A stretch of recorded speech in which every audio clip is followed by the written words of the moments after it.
നമസ്കാരം. പേരെങ്ങനെയാ? അൻവർ. ഒറ്റയ്ക്കാണോ എത്തിയേ? അല്ല, എന്റെ ചേട്ടനുണ്ട്. ചേട്ടനെല്ലാം എത്തിയിട്ടുണ്ട്. പശു എടുക്കാൻ എത്തിയാണ്. നിലവിൽ ഫാമാണോ?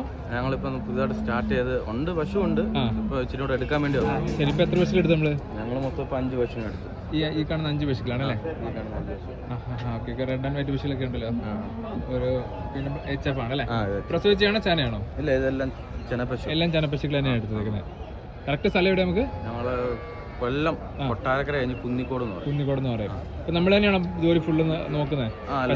അല്ല, നമുക്കൊരു ബായി ഉണ്ട്.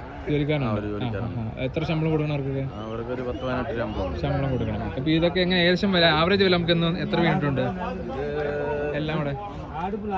ഇതും കൂടെ മൊത്തത്തിൽ ഒരു 5 എടുത്തിട്ടില്ലേ? ആവറേജ് നമുക്ക് എന്തായി മൊത്തത്തില്? 5.40 1 ലക്ഷം റേഞ്ചിൽ വന്നിട്ടുണ്ട്. 1 ലക്ഷം രൂപ റേഞ്ചിൽ വന്നിട്ടുള്ള പശുക്കളാണ്. എല്ലാം നല്ല ഹെവി സൈസ് പശുക്കൾ, HF പശുക്കളൊക്കെയാണ്. നിൽക്കുന്ന പശുക്കൾക്ക് എത്ര ലിറ്റർ പാല് കറക്കുന്നുണ്ട്? നിൽക്കുന്ന പശുക്കൾ നമ്മളെ നാടൻ പശുക്കളെ 15 അതൊക്കെ ഉള്ളൂ. പിന്നെ തെങ്കാശിന്ന് പശുവിനെ എടുത്തപ്പോൾ അതിനൊരു 15-16 ലിറ്റർ പാലൊക്കെ ഒരു ദിവസം.